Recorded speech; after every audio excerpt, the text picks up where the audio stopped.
Okay, guys, what's going on? Welcome back to another podcast of More Football. That's what it's going to be called from now on. We got the mic.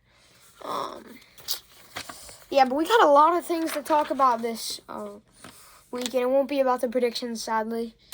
First thing, Browns and Baltimore game. How was that about? I didn't think it would go that way. I really did think the Browns were gonna win, So there was rumors about like Lamar Jackson not having cramps. He had to take a poo. And Trace McSorley, it ended his season. But you look at things like that, and if he did end up pulling a Paul Pierce, then it's whatever. But I definitely feel like that game was a win for the Browns. I feel like the Browns definitely should have won that game. Cause kicker, Tucker is one of the best kickers in the league. I'll say like that.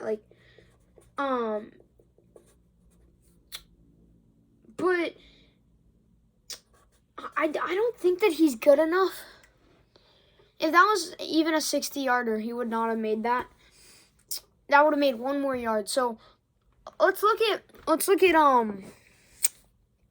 stances of something where basically let's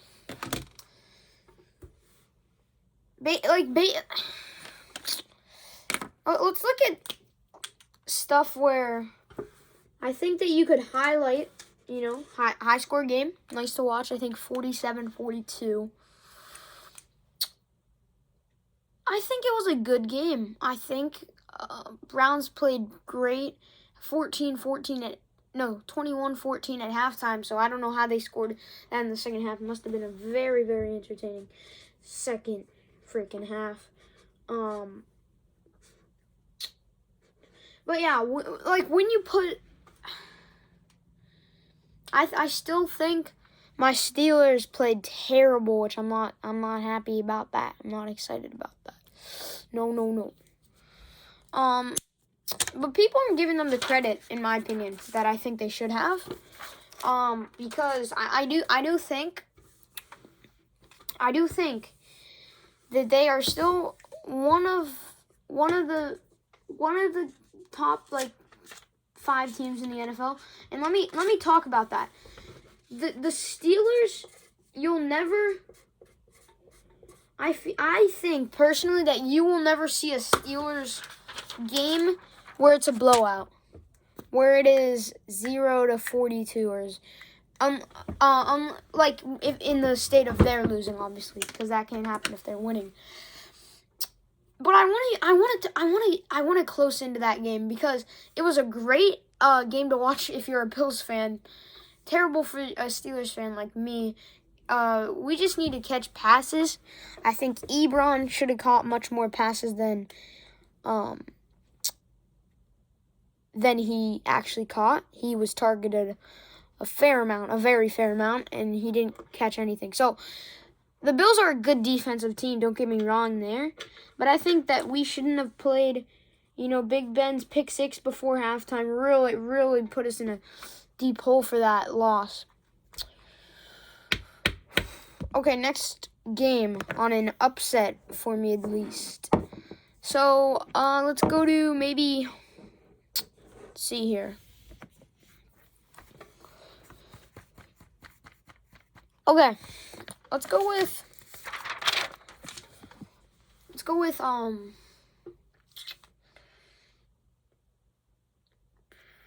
Oakland v. Indianapolis.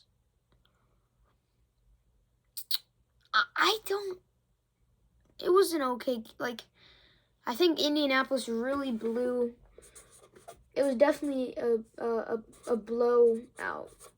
for sure. In that stance, I think that everything really in that stance would be blowout, perhaps.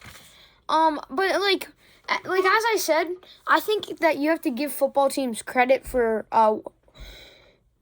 what they brought. I don't think that the Raiders' season is looking great. I don't think, like I don't think that the Raiders' season is over, but I think it most likely is.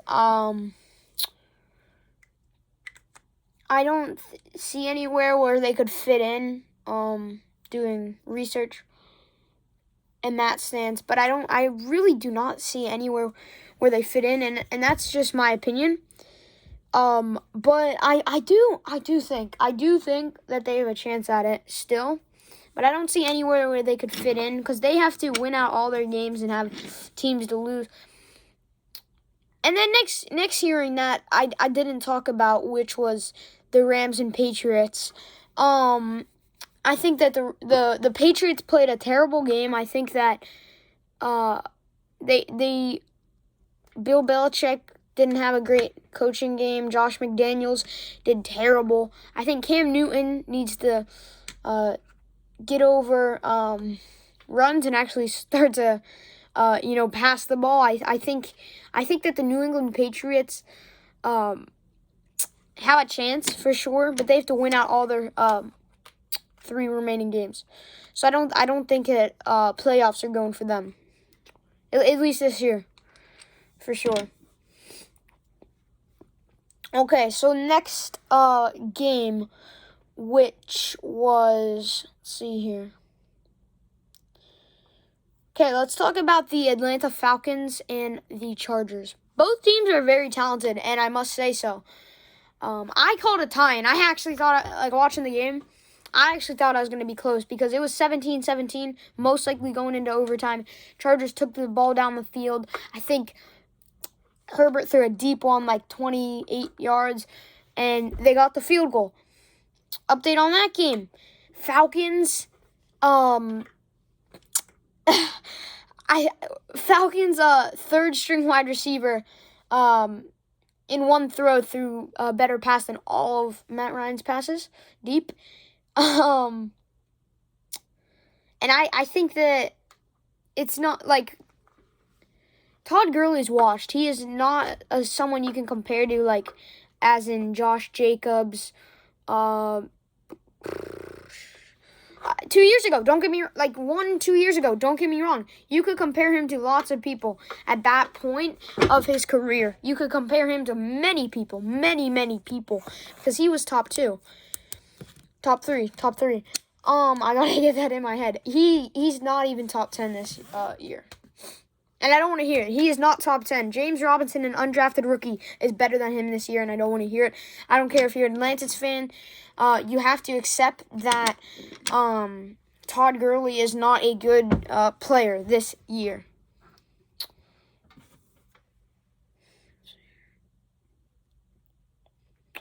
Ooh, Packers and Lions. Another strong upset, which could have been an upset, as I should say, for the Lions, but they didn't held out. Mr. And I don't like to go down this path. But I think that DeAndre Swift had 2 touchdowns. I know he had like 16 fantasy points, so I don't know how he would have had, because he only had like 20 rushing yards. Okay, let's just go with 2 touchdowns right now, for now at least. Do I think that he could be better in the future? Yes. Do I think that he is a top 10 running back this year? Yes. Do I think he's a top 7 running back this year? No, not at all.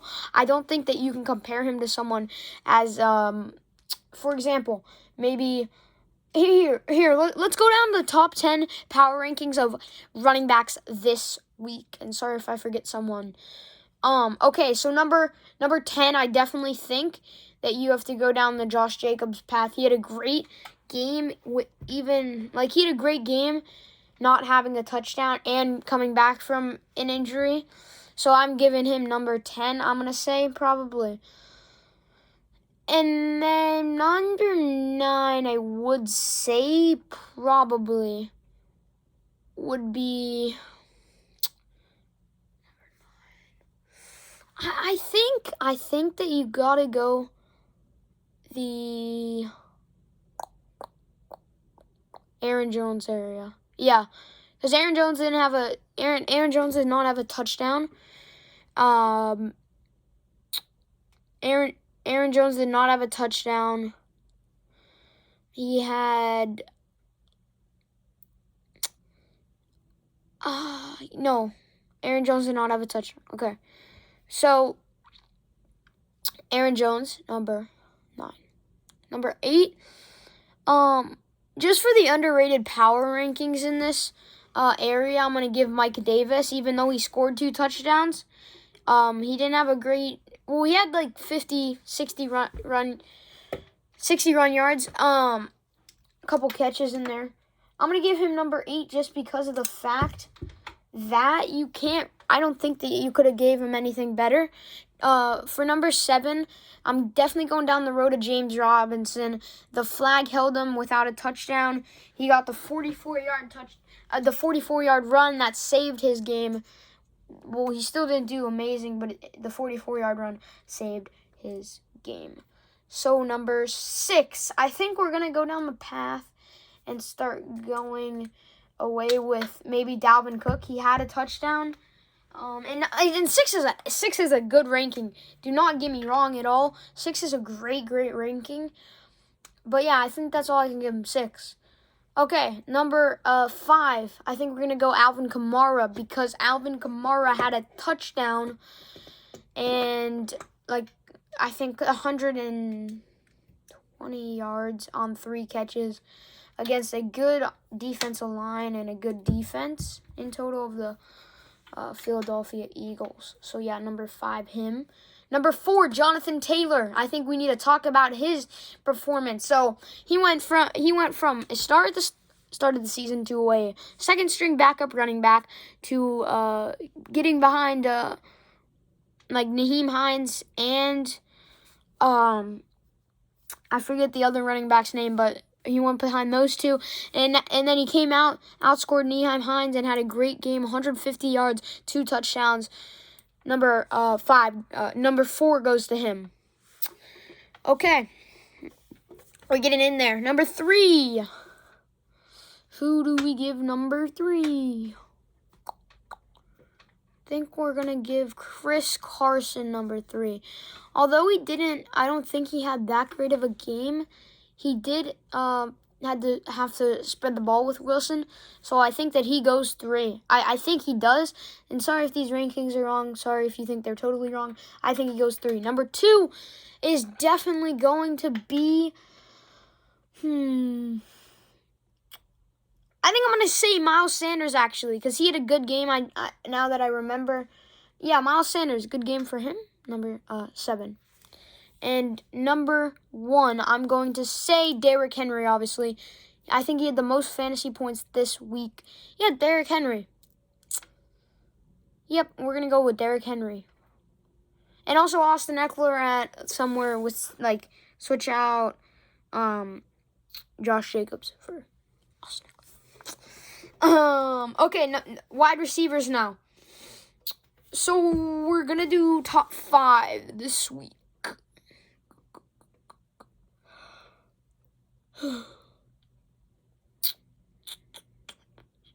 Number 5, I think I'm going to go down the road of DK Metcalf. Sorry if I don't say some of the good players because I don't really know how good of a game they had.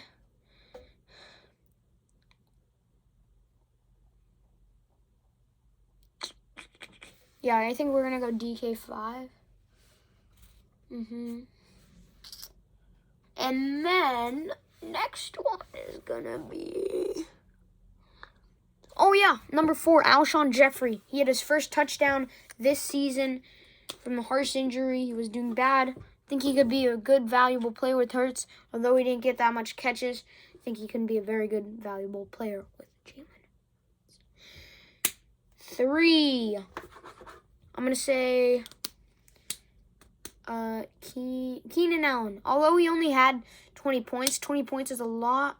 And especially for that area, I'm going to give him 3. Number 2 is Tyreek Hill. He had a rushing touchdown and a receiving, which I think was 32 points.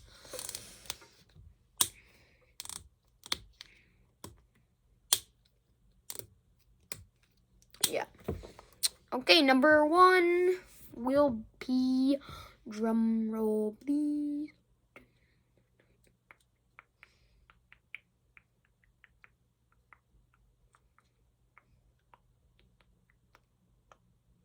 Davante Adams. Sorry, number 1 is going to be Davante Adams. He had 24 points. I think the best dominant week of receivers. Yes. Okay, guys. Podcast will be. There will be more podcasts coming shortly. Thank you guys so much for the support. Peace. God bless. See you guys in the next one. Peace.